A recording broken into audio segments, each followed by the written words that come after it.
Assalamualaikum warahmatullahi wabarakatuh.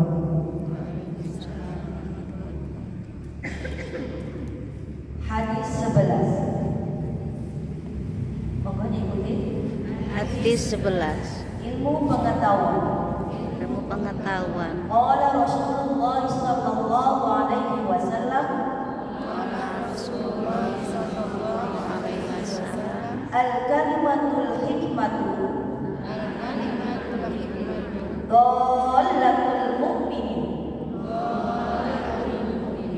fahaitsu wajadaha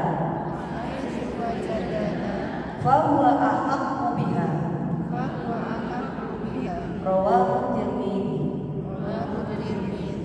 Dari Abu Hurairah dari Nabi sallallahu alaihi wasallam, beliau bersabda, artinya enggak usah diikuti. Kalimat yang berhikmah itu, ilmu pengetahuan adalah sesuatu yang hilang dari orang mukmin, maka dimanapun orang mukmin itu mendapatinya, maka ia lebih berhak terhadap ilmu itu.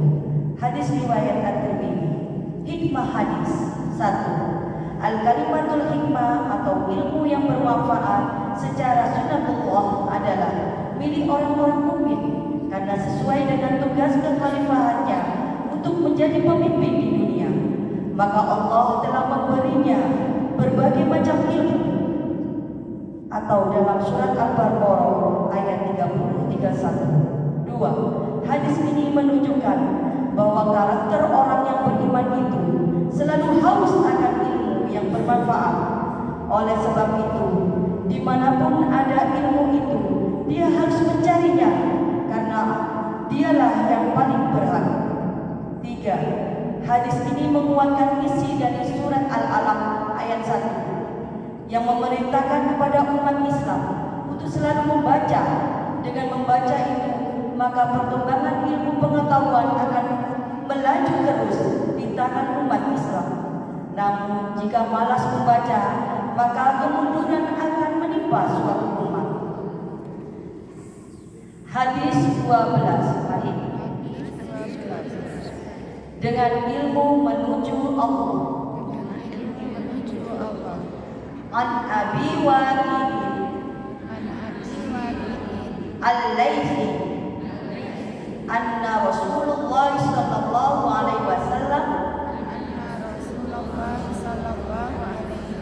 bainama huwa jalisun fil masjid wan nasu ma'ahu id aqbala salasata nafarin fa aqbala sanani ila Rasulillah sallallahu alaihi wasallam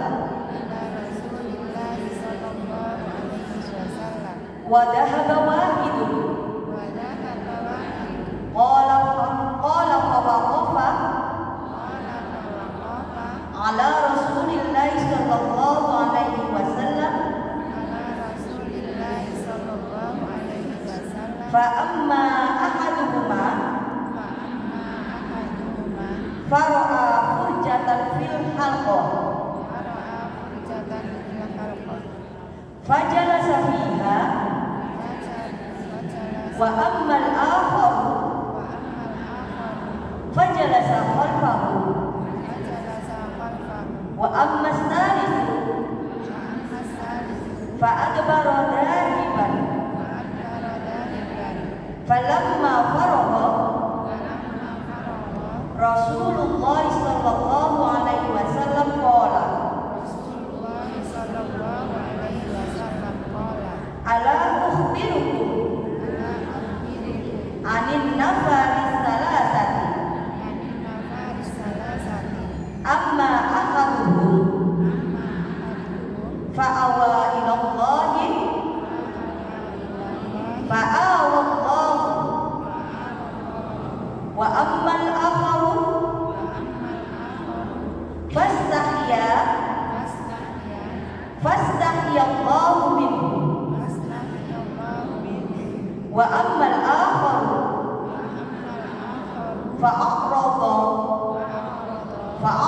Allahu anhu. Rawahul Dari Abi Waqid Al-Laitsi bahwa sesungguhnya Rasulullah Shallallahu Alaihi Wasallam ketika Rasulullah duduk di masjid dan manusia bersama dengan beliau, tiba-tiba datanglah 3 orang, lalu menghadaplah 2 orang kepada Rasulullah dan pergilah salah seorang. Lalu keduanya berhenti di dekat Rasulullah. Adapun salah seorang dari keduanya yang melihat satu celah pada halaqah Rasulullah, maka ia duduk padanya. Adapun yang lain, maka ia duduk di belakang mereka. Dan adapun yang ketiga berpaling pergi. Maka setelah Rasulullah selesai, beliau bersabda, "Maukah aku beritahukan kepada kalian tentang 3 orang tadi?" Adapun salah satu mereka, maka ia menuju kepada Allah, maka Allah menuju kepadanya. Dan adapun orang yang lain, maka ia merasa enggan dan Allah pun enggan kepadanya. Dan adapun orang ketiga, ia berpaling, maka Allah pun berpaling darinya. Hadis riwayat 5 orang imam. Hikmah hadis 1. Dalam hadis ini Rasulullah memberi perumpamaan tentang 3 macam manusia ketika mereka melihat sekelompok orang yang mengelilingi Rasulullah ketika Rasulullah sedang memberi pelajaran di masjid. 2. Orang yang pertama segera mendekat dan memasuki halaqah Rasulullah dan mendengarkan tausiah Rasulullah Shallallahu Alaihi Wasallam. Untuk orang yang seperti ini, seolah-olah ia orang yang bersegera menuju kepada Allah dengan mendengar tausiah Rasulullah. Maka dengan berbuat itu, seolah-olah Allah bersegera menuju kepadanya. Jadi, orang yang menuntut ilmu itu disamakan dengan orang yang bersegera menuju Allah, dan Allah bersegera juga menuju kepadanya. 3. Sedangkan orang yang kedua duduk lebih belakang, sembunyi di belakang temannya yang pertama. Dengan perbuatannya itu, ia dianggap orang yang enggan menuntut ilmu, maka Allah juga bersikap enggan kepadanya. Maksudnya, Allah tidak segera memberi hidayah kepadanya atau tidak segera menolongnya ketika ia berada dalam kesulitan. 4. Orang yang ketiga malah segera berpaling dari halaqah Rasulullah yang mengajarkan ilmu. Maka ketika itu pula Allah berpaling dan menjauh darinya. Demikianlah hadis 11 dan 12. Mudah-mudahan kita